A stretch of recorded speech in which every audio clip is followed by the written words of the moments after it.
Chapitre 12. La Trinité. Si je ne montrais pas ce que les sectes pernicieuses ont fait dans le monde, et si je ne vous enseignais pas l'Écriture mais seulement les choses célestes, ces sectes passeraient derrière moi et vous persuaderaient aisément de ne point me suivre. Il ne pourrait alors y avoir de rescapé dans ce qui arrive. Chacun sait cependant qu'on laboure d'abord son champ, qu'on l'ensemence ensuite et qu'on récolte en dernier le fruit de son travail. Pareillement, cette première partie du livre est faite pour ameublir votre esprit, la deuxième pour l'ensemencer, et la troisième pour vous récolter et faire de vous la plantation éternelle de Dieu. C'est pourquoi je vous ai demandé de vous mettre à nu et d'être patient, parce que l'ouverture de l'esprit sur le réel demande du temps et de longues réflexions, ainsi que la contribution de toutes les parcelles de l'entendement. Après quoi, on ne bâille plus en s'instruisant, et rien n'échappe à la pensée, car on voit clairement et sans forcer. Laissez-moi donc le temps de vous montrer qu'il y a une autre façon de concevoir la vie que celle qui consiste à amener sa fin. Mais votre réveil va être difficile à cause des prêtres et des scientifiques qui passaient devant vous, en vous faisant croire qu'eux seuls avaient la faculté de comprendre l'univers, et que ce sont eux et non les prophètes que vous deviez suivre. Ils ont ainsi enlevé votre raison d'existence, qui est votre âme et Dieu, ainsi que les facultés de saisir la science qui éclaire l'homme. Alors il ne vous reste que les pieds pour marcher derrière eux, et votre cœur pour souffrir de leur infamie. Toutefois, sachez que ceux qui existeront en leur temps autour de l'étoile prochaine qui naîtra de la famille solaire feront comme vous. Ils marcheront derrière les mêmes boucs, croiront les mêmes choses et suivront les mêmes voies, car ils s'en remettront pareillement aux hypocrites qui s'élèvent pour régner sur les peuples à la place de Dieu. Ainsi, ils chanteront vos cantiques sans voir la fin de leur monde vers laquelle ils progresseront chaque jour.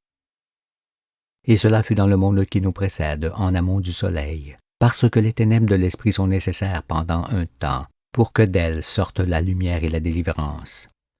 Vous devez donc connaître l'essentiel de l'Écriture qui annonce ce jour où nous sommes arrivés et qui est ce fameux jour du renouvellement de toutes choses. Le moment est venu de vous lever, de prendre le lit pour lire tranquillement ce que l'on vous dit et de marcher vers votre salut. Lorsque, enfant, vous aviez de la fièvre et que votre mère vous disait « Mon enfant, tu es malade, il faut que tu prennes le lit », vous saviez ce qu'elle vous disait. Mais lorsque Jésus dit à celui qui dort « Lève-toi, prends ton lit et marche », vous n'avez point su entendre ce que cela signifiait, car vous aviez cru qu'il lui demandait de se lever et de prendre son lit sur les épaules pour aller se dégourdir les jambes. Pauvre homme, allez-vous pouvoir m'écouter?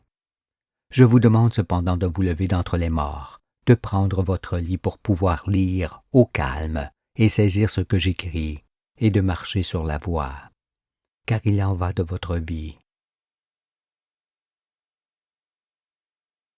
Le père Abraham. Lorsque vous aurez mangé à ma table, lu tout le livre, vous saurez alors qu'Abraham, Isaac et Jacob sont aussi trois aspects du serviteur de l'Éternel, du Christ, qui est l'agneau. Abraham est celui à qui toute la terre appartient pour qu'il la remette, au soir du monde, à tous ceux qui marchent avec Dieu. Pour cela, il sait qu'il devra séparer les bons et les mauvais en deux camps, pour que les bons restent et que les mauvais disparaissent. Et c'est ce qu'il fait à travers moi. Vous avez lu, en effet, qu'avec la connaissance qui lui est donnée, Abraham coupe les animaux que Dieu lui désigne par le milieu et met chaque morceau l'un vis-à-vis de l'autre, puis d'entre lesquels sortent des éclairs. Mais il ne partage point les oiseaux du ciel, qui sont la représentation des anges pouvant aujourd'hui, avec moi, survoler toutes choses. Ce que fait Abraham s'entend ainsi. Avec ce que je montre et explique dans le livre de vie, les incrédules seront en très grande majorité partagés en deux, car une partie d'eux-mêmes m'acceptera et l'autre me refusera.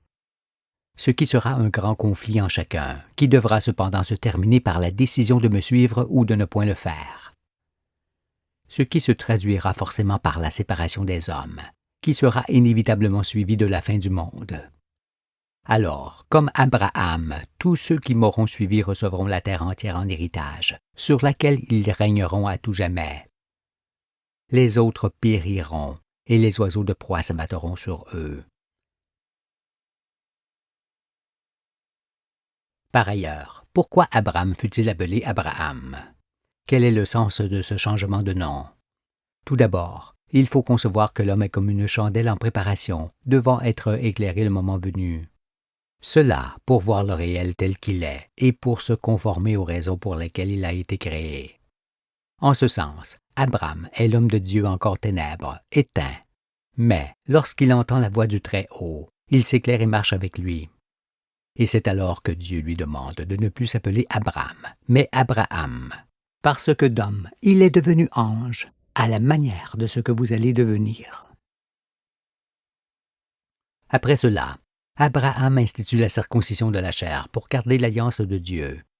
Ensuite, Dieu le prévint qu'il va détruire Sodome et Gomorrhe, et que ceux qui ont encore des oreilles pour entendre, comme l'eau qui en est la représentation, en sortent pour se réfugier dans les villages des montagnes pendant qu'il en est temps. Sodome et Gomorrhe ne sont point des villes cependant, mais les symboles des villes corrompues du soir du monde. Car Sodome signifie homme avec homme, l'homosexualité, et Gomorrhe signifie la gonorrhée, la maladie qui en résulte. Examinez, n'est-ce point aujourd'hui le comble de la perversion dans les villes, qui engendre des maladies abominables et incurables qui emportent les habitants? Comme Abram fut appelé Abraham, Sarai, son épouse, fut appelée Sarah. Mais stérile, elle n'enfantait point. Alors Sarah prit sa servante, Agar, et la donna à son époux pour qu'elle enfante à sa place. L'explication de ceci, c'est que, comme Abraham est la représentation du Père, son épouse est la représentation de la mère, qui est Sion, l'épousée de Dieu. C'est pourquoi elle demeure stérile durant tout le temps de l'ignorance et n'enfante qu'au soir du monde où celui-ci apprend la vérité. La foi d'Abraham fut aussi mise à l'épreuve par l'Éternel, qui lui ordonna d'offrir son fils Isaac en holocauste. Craignant l'Éternel, qu'il le faisait aller où il ne voulait pas aller, Abraham l'écouta et se prépara à ce sacrifice. Mais voyant qu'Abraham lui obéissait entièrement, Dieu lui retint le bras, afin qu'il ne fasse point périr son fils Isaac. Cela signifie que celui à qui toute la terre est remise doit écouter Dieu seulement pour pouvoir accomplir sa mission, qui consiste à sauver le monde, quitte à sacrifier ceux qui lui sont chers. Cette épreuve est aussi la mienne, soyez-en convaincus. Par ailleurs, si je vous dis que le bois pour l'Holocauste, ce fardeau qui est chargé sur le dos d'Isaac, est l'image de la croix de bois que Jésus porte sur son dos, le comprendrez-vous? Pensez à l'agneau que Dieu se choisit au soir du monde, à l'agneau qui est immolé, et vous le saisirez. Car ce n'est pas sans savoir que ma vie est sacrifiée, ni sans douleur que je m'avance vers vous pour vous sauver. Le troisième jour. Lorsque, pour l'éprouver, Dieu demande à Abraham de sacrifier son fils Isaac, il lui montre le lieu où son fils, le fils de sa vieillesse, sera immolé. Il est dit, et le troisième jour, Abraham, levant les yeux, vit le lieu de loin. Pour saisir ceci, sachez concevoir en premier que je suis le fils de la vieillesse d'Abraham, car ce fils-là ne peut paraître que bien loin d'Abraham, qu'au soir du monde, lorsque Abraham et Sarah sont effectivement âgés. Mais avant cela, Dieu dit à Moïse, en lui parlant des hommes, « Sanctifie-les aujourd'hui et demain, qu'ils lavent leurs vêtements, qu'ils soient prêts pour le troisième jour. » Ces 3 jours, aujourd'hui, demain et après-demain, ne sont pas 3 jours d'hommes. Ils sont l'indication d'époque qui ne sont pas à confondre avec les jours de la création. Car demain signifie l'intervalle de temps qui sépare Moïse du Fils. C'est pourquoi Jésus dit « Je ressusciterai au 3e jour ». Nous sommes par conséquent arrivés dans ce fameux 3e jour où Dieu descend visiter la terre. C'est pourquoi il est écrit que c'est au 3e jour qu'Abraham voit l'agneau immolé, car ce jour est le lieu du temps où cela se produit. Vous comprenez alors pourquoi Jésus dit qu'Abraham tressaillit de joie lorsqu'il vit son jour. Ce jour est aujourd'hui, parce que Abraham sait que le jour où le fils de sa vieillesse se lève, il sauve le monde et remet la terre entière, la terre promise, à sa postérité.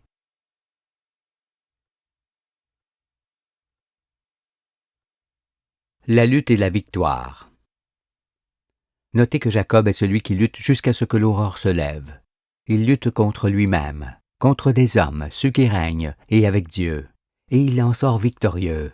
C'est pourquoi Dieu lui change également son nom et lui dit « Ton nom est Jacob, tu ne seras plus appelé Jacob, mais ton nom sera Israël. » Et il lui donna le nom d'Israël. Dieu lui dit encore « Je te donnerai le pays que j'ai donné à Abraham et à Isaac, et je donnerai ce pays à ta postérité après toi. » Comme ce fut pour Abraham, le nom de Jacob fut changé en celui d'Israël après sa lutte qui le fit sortir des ténèbres. Ce fut ma lutte et ma victoire sur les ténèbres, et l'Israël de Dieu, je le suis. Vous devez pareillement entreprendre cette lutte, à commencer avec vous-même, pour sortir de vos sépulcres et prendre part à la résurrection à partir de laquelle vous vivrez éternellement.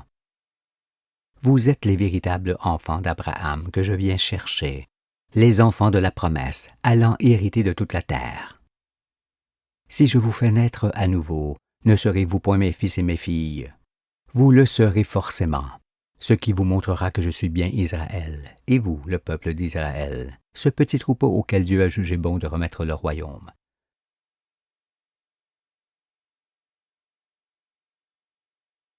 L'ascension par l'échelle de Jacob.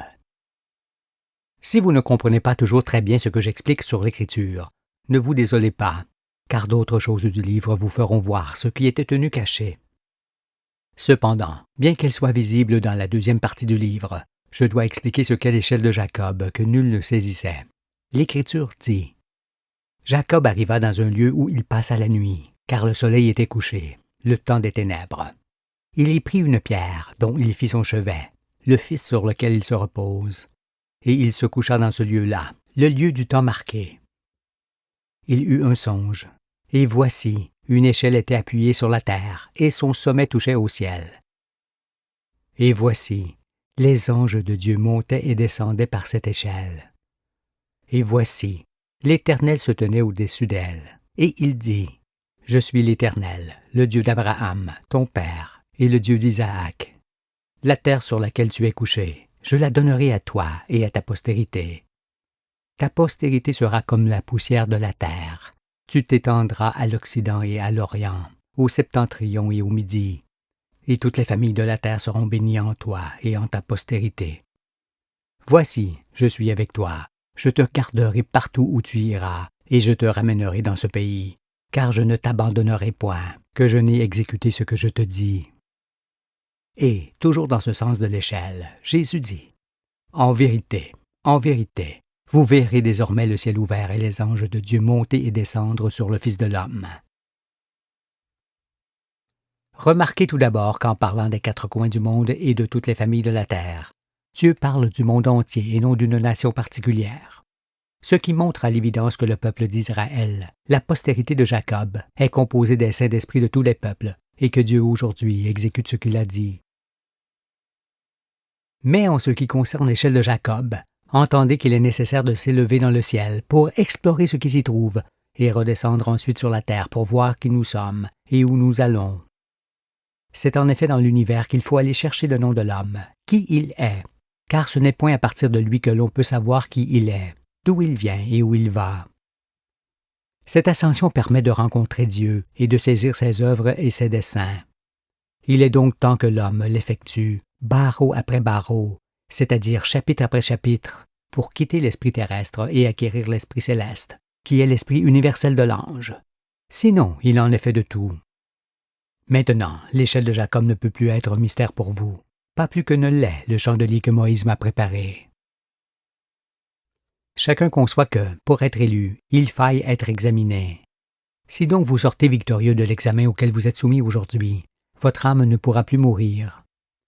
Alors, comme Abraham et comme Jacob, votre nom changera, parce que vous quitterez votre corps animal et deviendrez ange. Votre corps ne changera pas cependant, mais votre esprit, lui, ne sera plus le même. Tout sera alors différent en vous et dans le monde, car, lorsque l'homme devient ange, il est semblable à une chandelle qui s'éclaire et dont la raison d'être est de briller pour dissiper les ténèbres à tout jamais. Le monde est toujours à l'image de ceux qui le bâtissent. C'est pourquoi le monde juste des anges dans lequel je vous emmène ne peut être le monde inique des hommes dans lequel je vous prends. Notez pour l'instant que les lampes du chandelier que Moïse m'a préparées sont pour m'assister dans ma mission, et qu'Abraham, Isaac et Jacob sont ensemble mon être dans cette mission, ainsi que la Trinité que le monde devait connaître. Car vient d'abord le Père, Abraham, puis le Fils, Isaac, puis le Saint-Esprit, Jacob, dans le monde et dans le cœur de chacun. Le Saint-Esprit est la conséquence de la lutte dont j'ai parlé pour vaincre les ténèbres.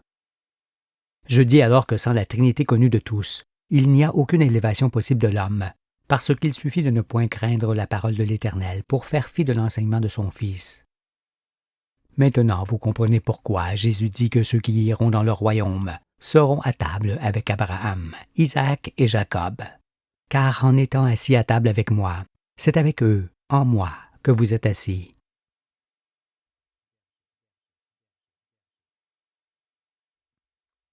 L'étoile du berger.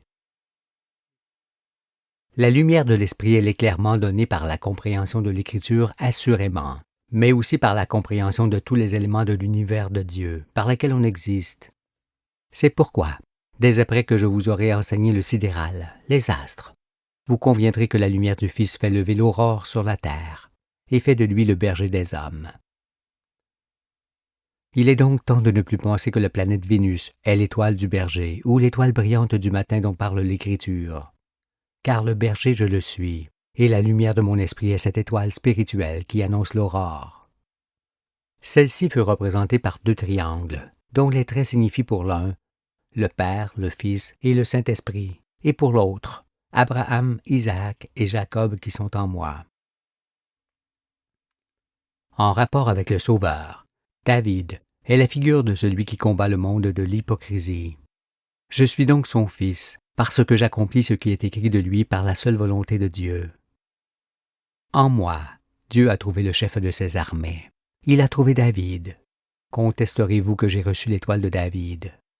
Cette étoile, qui symbolise la lumière de l'esprit, est aussi l'étoile du berger que Jésus m'a remise pour qu'à mon tour je la remette à ceux qui sont circoncis, car cette lumière est transmissible d'homme à homme, comme l'est une flamme d'une chandelle à l'autre.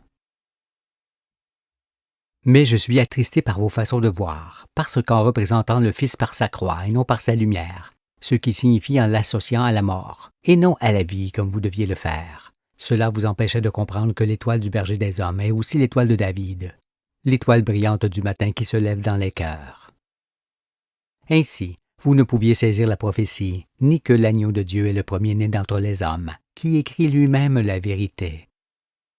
Si donc vous ne saisissez pas ces choses simples sur la lumière du Fils, comment saisirez-vous que la Trinité qui est en moi forme tout mon être?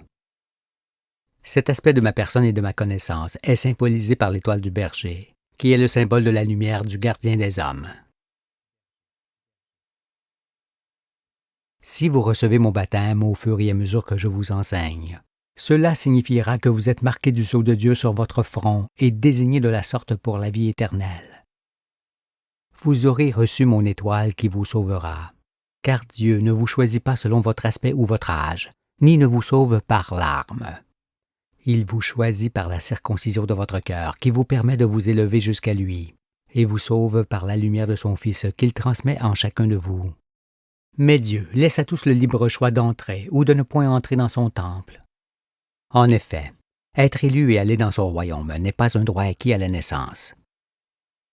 Non, sans effort de compréhension et sans volonté de changement du cœur de l'homme, point de royaume ni de vie éternelle. Cependant, chacun fera ce qu'il voudra, car celui que Dieu envoie sur terre laisse l'homme toujours libre d'agir comme il le veut.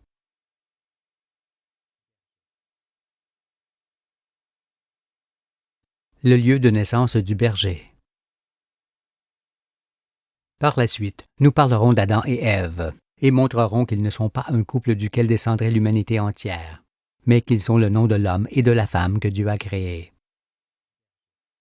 En effet, nous verrons que les peuples apparurent tour à tour, les uns à la suite des autres, dans les pays qui les ont enfantés.